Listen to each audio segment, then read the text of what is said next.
Yeah, and right now, as we wind down our Saturday night, we can expect things to get cold, drop below freezing, but not nearly as cold as we've gotten used to or accustomed to the past couple weeks. It's been downright cold. Now we're just going to be dealing with some normal cold.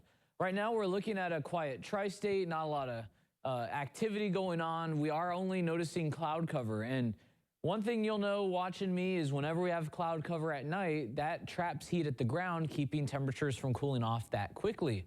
So while we are going to be not just as cold, temperatures are also going to be slow to cool off. So we'll be spending almost the entire evening in those 30s until we finally drop into those upper 20s for just a brief little moment. So we're 36 in Evansville right now. We're 35 in Owensboro and Harrisburg. Temperatures have actually increased about 2 degrees since 9 o'clock, just due to a wind shift out of the south. But winds are going to dominate out of the west tomorrow, and that's really going to ensure that we stay in those 30s for our highs tomorrow. So not a lot changing as we head throughout the night, except winds are going to begin shifting out of the west. That'll drop our temperatures to around 29 degrees when all is said and done. So not that cold tonight. As we head out towards tomorrow, though, we're heading out to breakfast, to brunch, to church. We are going to be noticing temperatures are in the 30s. The air is going to feel cold. You're going to want to wear a jacket, but you don't need to be wearing all the winter gear we had to the past couple weeks. You'll certainly be able to get by with just a long sleeve and a jacket. As we head towards the afternoon, temperatures are going to be in those low 40s to the upper 30s. So certainly not a warm day to write home about, not going to be as warm as today was. You'll still be able to do outdoor activities like golf if you want. You'll just have to wear a few more layers than you wore today.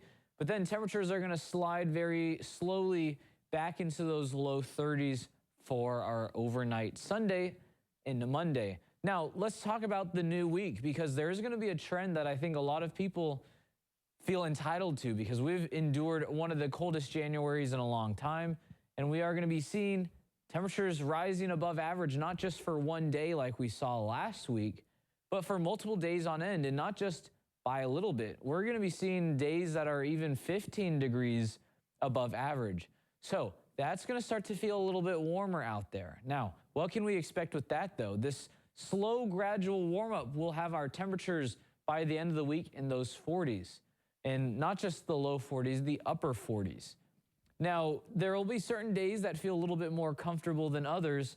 I think Tuesday is going to be the best day next week to maybe have outdoor plans, because while it is going to be warmer on Wednesday, we are going to be dealing with breezier conditions. And those winds, it may not seem like much, but winds out of the west, not too bad.